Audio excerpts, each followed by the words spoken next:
Bienvenido querido profesor doctor Juan Mila, gracias por estar, que arrancamos este nuevo ciclo, este año, le damos esta apertura y con un tema sumamente importante, junto a otros que después a lo largo del año los vamos a ir tratando. Te vamos a presentar, así la gente también te conoce. Profesor, doctor Juan Mila, División de Programación Estratégica en Salud, director y coordinador del área del adulto mayor. Nos faltó currículum acá. Acá hubo una trampa porque el currículum es más largo. Pero bueno, bienvenido, gracias por acompañarnos.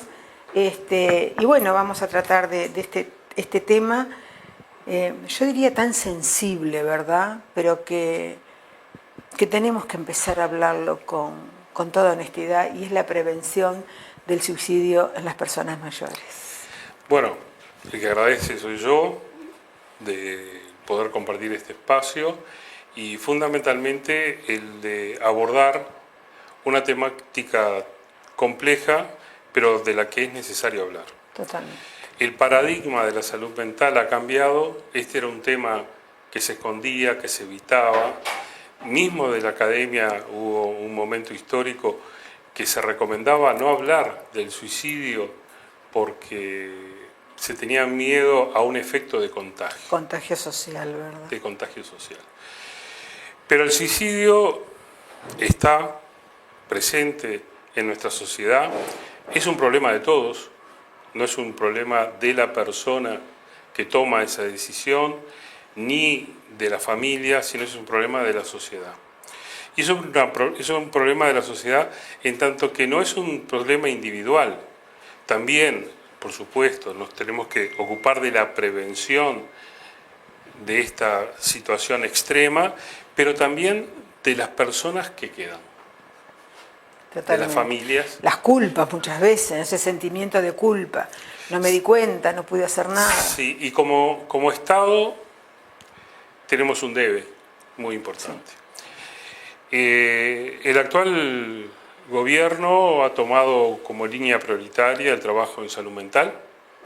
Es un enorme desafío que debe implicar políticas de Estado, no políticas gubernamentales, sino políticas de Estado que se puedan extender en el tiempo. Totalmente. El Uruguay tiene una larga trayectoria de políticas sanitarias y sociales a nivel de Estado. Quizás una de las más conocidas son los CAIF, el plan CAIF, que ha atravesado durante más de 35 años diferentes administraciones de gobiernos y partidos políticos. Exactamente. Y en salud mental debemos apostar a políticas públicas que trasciendan las administraciones políticas. Sí, como decimos nosotros, los gobiernos de turno, ¿verdad? Los gobiernos de turno, exactamente.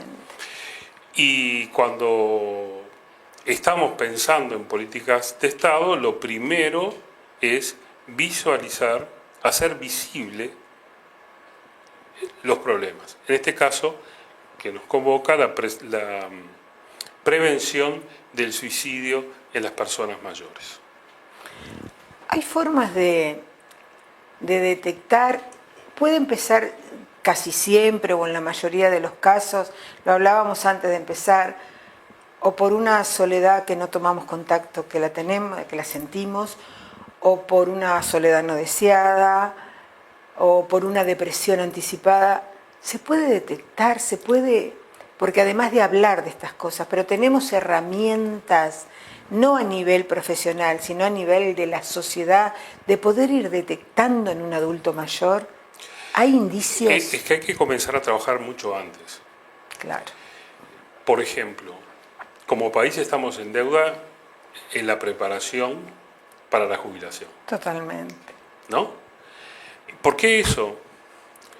Porque si uno prepara a las personas para el periodo de jubilación, las prepara para seguir viviendo en una nueva condición que son ventanas de oportunidades de un envejecimiento saludable y disfrutable. Exactamente. Sí, ¿no? Sí, ¿Por qué hago el énfasis en la preparación de la jubilación o para la jubilación? Porque es una forma de prevenir algo que está constatado, que hay bibliografía nacional e internacional, que es la depresión posterior a la jubilación, que a veces se manifiesta hasta por trastornos psicosomáticos, dolencias corporales, patologías que se manifiestan en ese momento. Claro. Digo, es un continuo, no es una foto. Reconozco, doctor, que lo he vivido con otras personas. Yo en lo personal no lo viví, no tuve tiempo, pero la importancia, porque hay muchos adultos mayores, que su mundo además social también está en el ámbito laboral. Y a nivel familiar también muchas veces se cortan lazos. Es como que dejamos de producir, entonces dejamos de ser importantes. Sí, también hay que hacer un énfasis en lo subjetivo. Nosotros propusimos a la doctora Nosar, la directora de la División General de Salud del Ministerio de Salud Pública, cuando nos convocó a trabajar en el programa, un cambio de nombre del programa. Cambiar el nombre de persona mayor a personas mayores.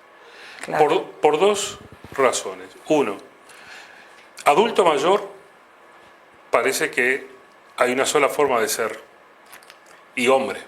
Hay un sesgo de género fuertísimo. Claro. Y parece que hay una sola forma, ¿no? Es decir, los viejos son diferentes. Son diferentes entre ellos.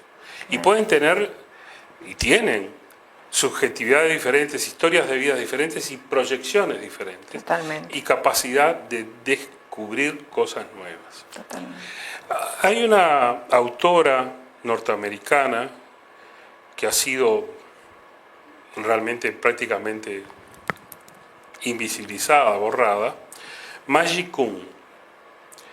En 1970, esta señora, con 65 años, fue obligada a jubilarse de una iglesia de Estados Unidos. Y ella no quería jubilarse porque estaba en plena actividad. Claro. Tenía mucha potencialidad.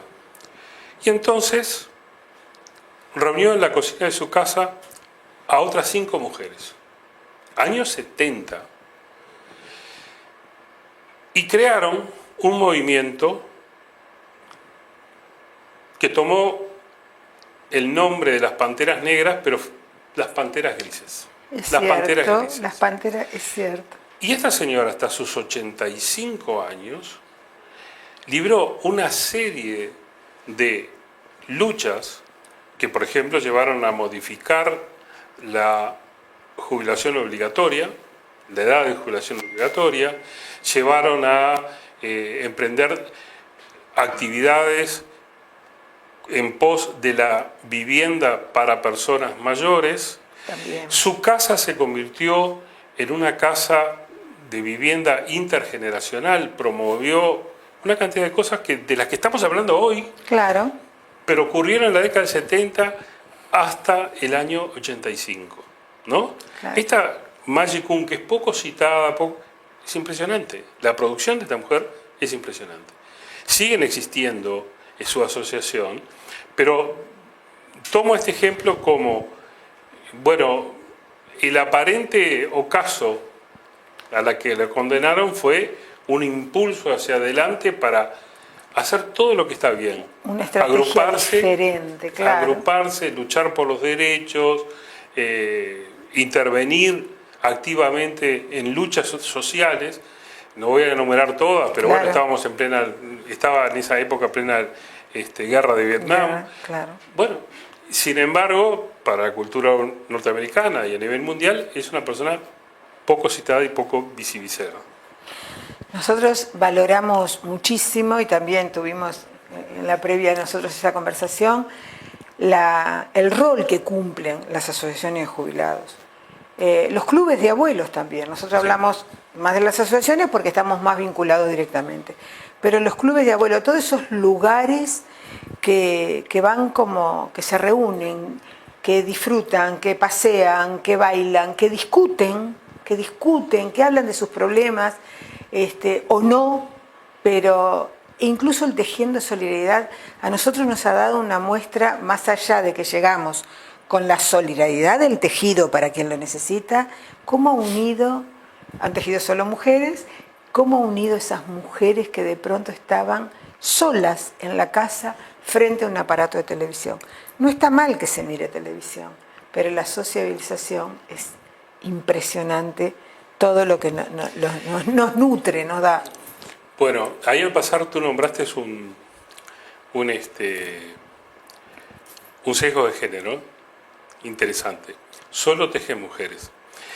Y hay alguien que podríamos ponerlo como ejemplo, que tejió y hizo muchas cosas, que fue Torres García. Claro. Torres García tejía y hacía hasta juguetes de tejido. De tejido. ¿No? Es como un espejo diferente. Sí, totalmente. ¿No? Totalmente. Y bueno, yo creo que es la reivindicación de la grupalidad. Exactamente. Los dispositivos grupales son promotores de la salud mental. ¿No? Son promotores de la salud mental porque promueven la solidaridad, la empatía, la preocupación por el otro, el sostén. El sostén. ¿No? Y el acompañamiento. Y un par puede detectar cosas que otros no pueden. Que otros no pueden. O porque estén viviendo un proceso similar, o porque en esa cotidianidad que se ven. Nosotros tuvimos una experiencia con un centro de día que fuimos a visitar, y en ese intercambio que tuvimos, alguien nos manifestó, bueno, yo no estoy más sola desde que vengo acá. Claro. Porque si no puedo venir, hay alguien que me llama a ver si estoy enfermo, si preciso un mandado. Y yo me dirijo muchas veces, y Remeseiro puede dar fe de ello, a los jóvenes también.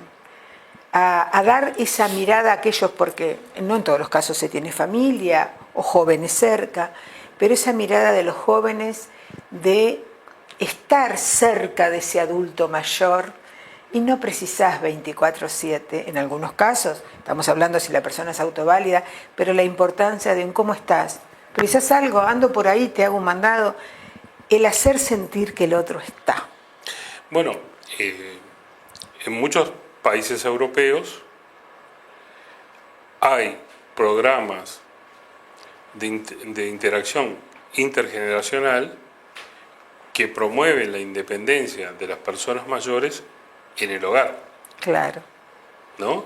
Por ejemplo, 2 veces por día va un joven universitario que empieza a establecer una relación, es su trabajo, pero empieza a establecer una relación con las personas por la medicación o por la alimentación o...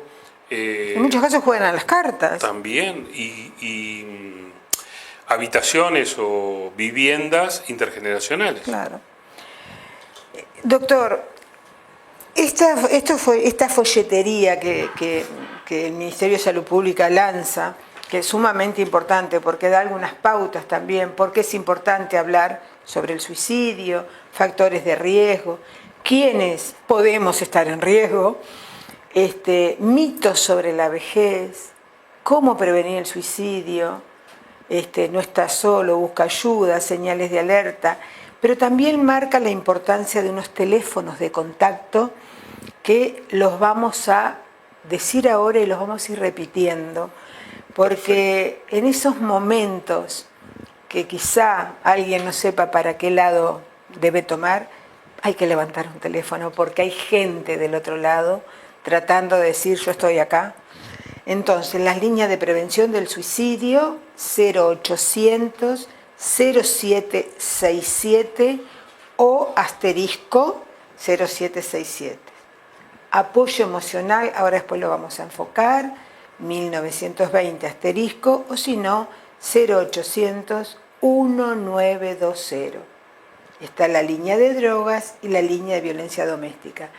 Nosotros vamos a dejar estos teléfonos también aquí en ONASPU para poder ser el puente muchas veces, porque es nuestra misión y es parte de la calidad de vida y de nuestro compromiso. Agradecerte esta instancia.